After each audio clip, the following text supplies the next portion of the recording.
For years, the internet said, if you want to rank in Google, you need a WordPress website. Squarespace sucks for SEO. The question that I always had with this whole WordPress is better for SEO statement was, how did anyone actually test this? Or are people on the internet just shooting off opinions without any real actual evidence? Which I wouldn't put that past the internet, if we're being honest. Which all of this made me think, how could you actually test which platform, Squarespace or WordPress, is better for SEO? The one way you could do this is if you created the exact same content on two websites, but then the problem is that Google wouldn't actually like that because it's duplicated content, so the test couldn't actually work. And then of course, if you created different content on the two different websites, then it still wouldn't work because you're not comparing the same thing. You're comparing apples to oranges, and that also just wouldn't be an accurate test. But if, however, you had content on one platform that was ranking and that was bringing in traffic organically from Google, and then you moved that content to another platform, that sounds like about as fair of a comparison as you could get. And that, my friends, is exactly what I did. I will let you know, the results might shock you.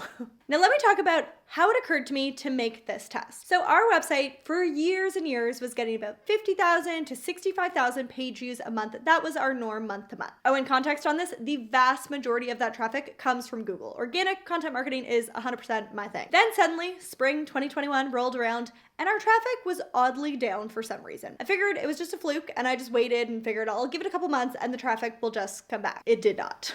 Now let me explain what this means for my business. Blogging is our marketing strategy. We have killed it over the years ranking in Google with articles that bring in exactly the right clients and customers into our business. Completely booked out my web design business when I was doing one-to-one services. And then after that, when I switched over to courses, that's when I was selling hundreds and thousands of courses to the people who were visitors to my website, which again came from the blog traffic. So when the traffic dropped, we noticed an effect in my business pretty quickly. Now we noticed our email list growth started stagnating, which again is built by blog traffic. And the other thing that we noticed was that our evergreen course sales funnels also started making less sales, which those funnels, if you're wondering, were also fed by the blog traffic.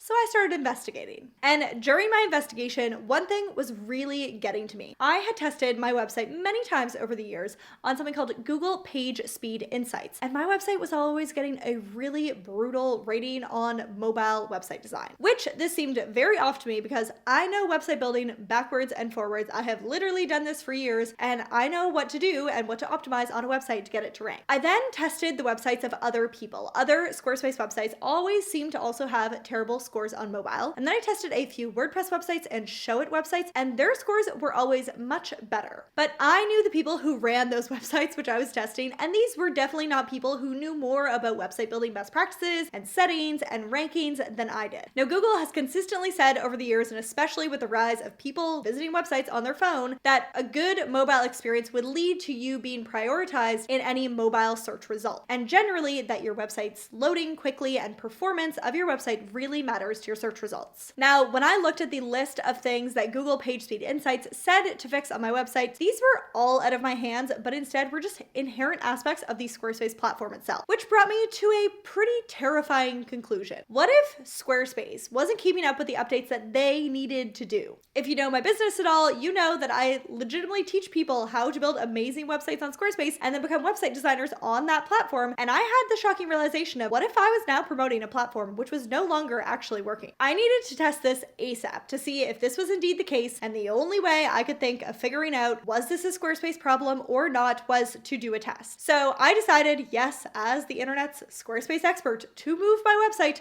off of Squarespace.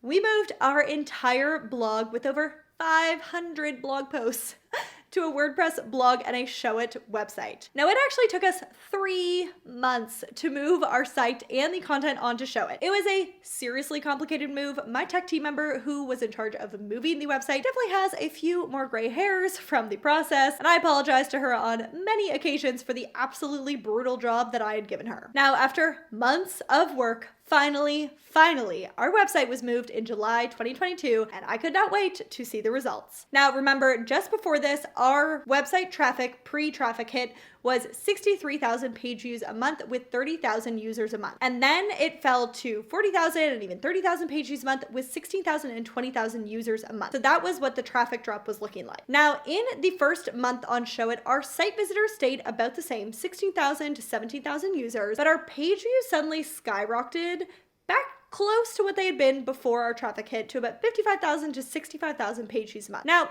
if you know anything about stats on websites, you know that this makes literally no logical sense at all. Why would moving our website result in the same number of people visiting the website, but then they end up looking at way more pages, which is what those numbers actually mean? And also, just to clarify, when we moved the website, we recreated literally the exact same site design, just on the new platform. So the layout and design was the exact same, and therefore this like weird, strange phenomenon definitely wasn't down to a suddenly like significantly easier experience of site organization or layout or design. Now, with a bit of hindsight, I can actually tell you exactly what was happening in this time. Now, in the Google Trends, which accounts for this exact time period, July and August 2022, the term website designer, a term a lot of our content is based around, saw its biggest spike in search results in Google Trends in 5 years. Now, you'll realize why this is important in just a second. Come September 2022, still on Showit with a WordPress blog, our traffic dropped back to what it had been before, about 16,000 users and 30 to 35,000 page views a month. And it stayed this way for September